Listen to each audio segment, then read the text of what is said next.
Hi guys, welcome to my channel. అందరూ ఎలా ఉన్నారు? బాగున్నారా? నేను కూడా చాలా బాగున్నానండి. ఇంకేంటి, న్యూ ఇయర్లోకి ఎంటర్ అయిపోయాం. సో నిన్న న్యూ ఇయర్ సెలబ్రేషన్స్ అంతా ఎలా జరిగాయి? అందరూ బాగా ఫ్యామిలీతోనూ ఫ్రెండ్స్తోనూ ఎంజాయ్ చేశారా? నేను కూడా మా అమ్మ వాళ్ళ ఇంటికి వెళ్ళి మా హస్బెండ్, మా పిల్లలు, మా అమ్మ వాళ్ళు అందరితో కలిసి చాలా బాగా ఎంజాయ్ చేశానండి. సో నిన్న మా మమ్మీ నా కోసం చికెన్ బిర్యానీ చేసి పెట్టారు. అది ఎలా చేయాలో చూసేద్దామా రండి. అందుకోసం ఫస్ట్ ఒక 5 టమాటాలు, 3 ఆనియన్స్, ఒక 4 పచ్చిమిరపకాయలు అన్నిటిని కట్ చేసి పక్కన పెట్టుకోండి. అలాగే కొత్తిమీర, పుదీనా రెండిటిని ఒక హాఫ్ హాఫ్ కట్ట వలిచి కడిగి ప్లేట్లో తనిగా తీసి పక్కన పెట్టుకో. కొంచెం పచ్చి కొబ్బరి తీసుకొని దాన్ని చిన్న చిన్న ముక్కలుగా చేసి దాంట్లో వాటర్ యాడ్ చేసి మిక్సీ పట్టి పేస్ట్ లాగా చేసి పక్కన పెట్టుకోండి. తర్వాత బిర్యానీ సామాన్లు అదే అండి, చెక్క, లవంగాలు, యాలకులు, సోంపు అవన్నీ ఒక ప్లేట్లో తీసి పక్కన పెట్టు. ఆ తర్వాత ఒక కేజీ చికెన్ తీసుకొని బాగా వాష్ చేసి పక్కన పెట్టండి.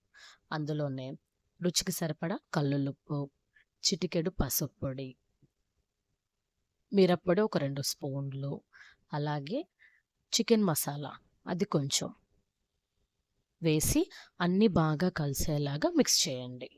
ఇదిగో ఇది చూస్తున్నారు కదా, మమ్మీ అలా మిక్స్ చేస్తున్నారు. మొత్తం అన్నిటికీ బాగా ఫ్లేవర్స్ అన్నీ పట్టేలాగా ఇలా మిక్స్ చేస్తున్నారు. ఆ తర్వాత దీన్ని స్టవ్ మీద పెట్టి స్టవ్ ఆన్ చేసి ఒక 10 మినిట్స్ కుక్ చేయండి. కుక్ చేసి పక్కన పెట్టుకోండి. ఆ తర్వాత స్టవ్ ఆన్ చేసి ఒక పెద్ద దబర పెట్టుకొని అందులో 2 స్పూన్స్ డాల్డా, 3 స్పూన్స్ ఆయిల్ వేసి ఇందాక చూపించిన బిర్యానీ సామాన్లు వేసి అవి చిటపటలాడించే వరకు ఉంచండి. ఆ తర్వాత అందులోనే ఇందాక మనం కట్ చేసుకున్నాం కదండీ ఆనియన్, అది వేసి బాగా మగ్గనివ్వండి. అందులోనే కొన్ని పచ్చిమిర్చి వేసి బాగా మిక్స్ చేయండి. ఆనియన్, పచ్చిమిర్చి మిక్స్ అయిన తర్వాత ఒక స్పూన్ అల్లం వెల్లుల్లి పేస్ట్ వేసి అది పచ్చివాసన పోయేంత వరకు వేయించండి. చూసారు కదా, అల్లం వెల్లుల్లి పేస్ట్ పచ్చివాసన పోయిన తర్వాత ఇందులోనే మనం ఇందాక కట్ చేసి పెట్టుకున్నాం కదండి టమోటాస్, అవన్నీ కూడా వేసి బాగా మిక్స్ చేయండి. కింద నుంచి పై వరకు అడుగు పట్టకుండా బాగా మిక్స్ చేయాలి. మళ్ళీ ఇందాక మనం కట్ చేసుకున్నాం కదండి కొత్తిమీర, పుదీనా, అవి ఒక హాఫ్ హాఫ్ వేసుకొని అందులోనే కొంచెం సాల్ట్ వేసి బాగా మిక్స్ చేయండి. సో ఈ స్టేజ్లో వేసామంటే ఈ మసాలాలన్నీ బాగా పడతాయి. నెక్స్ట్ మనం ఇందాక ఉడకపెట్టుకున్నాం కదండి చికెన్, అది కూడా తీసి ఈ టమోటా గుజ్జులో వేసేస్తాం.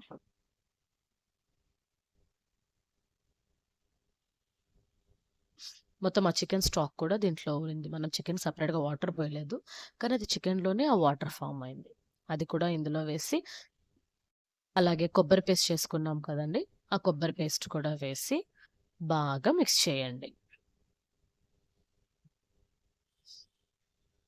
అందులోనే ఇంకా మిగిలిన కొత్తిమీర, పుదీనా ఉంది కదా, అవన్నీ కూడా వేసేయాలి.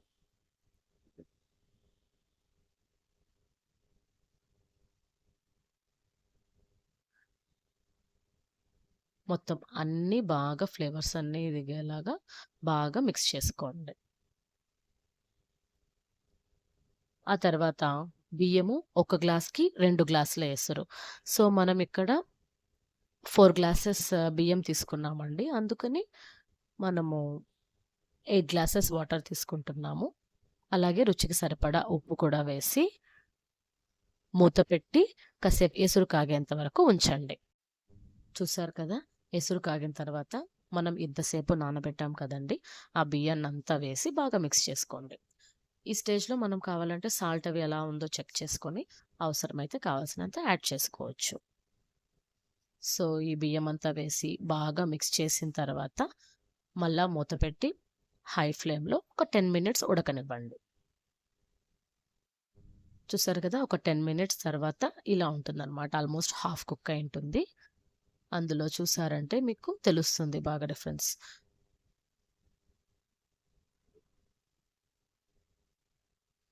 ఇప్పుడు మనం ఒక క్లాత్ తీసుకొని చెమ్మచేసి ఇందాక మూత పెట్టాం కదా, మూతకి ఇలా చుట్టేసి దబ్బర మీద పెట్టి వెయిట్ కోసం ఏదన్నా రాయి కానీ ఏదన్నా సరే బరువుగా ఉండేటివి దాని మీద పెట్టాలి.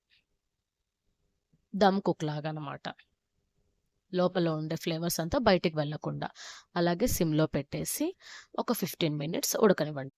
అంతే అండి. 15 మినిట్స్ తర్వాత తీసి చూసారంటే బిర్యానీ రెడీ. తెలుస్తుంది కదా! బాగా గుమగుమలాడుతూ వేడి వేడిగా పొగలొస్తున్నాయి. సో, ఒక్కసారి అలా మిక్స్ చేసుకొని, మళ్ళా మూత పెట్టేసి, అలాగే క్లోజ్ చేసి ఉంచేసేయండి. ఒక 15 మినిట్స్. స్టవ్ ఆఫ్ చేసేసి ఒక 15 మినిట్స్ అలాగే వదిలేయండి. అంతే అండి. Tasty, tasty chicken biryani ready. దాన్ని కన్నా మనం రైతాతో తింటూ పక్కనే చికెన్ పకోడాతో నంచుకున్నామంటే ఆహా! అనాల్సిందే. ఈ రెసిపీ కన్నా మీకు నచ్చినట్లయితే ఒక లైక్ ఇవ్వండి. అలాగే నా ఛానల్‌ని సబ్స్క్రైబ్ చేసుకోండి. Thank you for watching. Bye.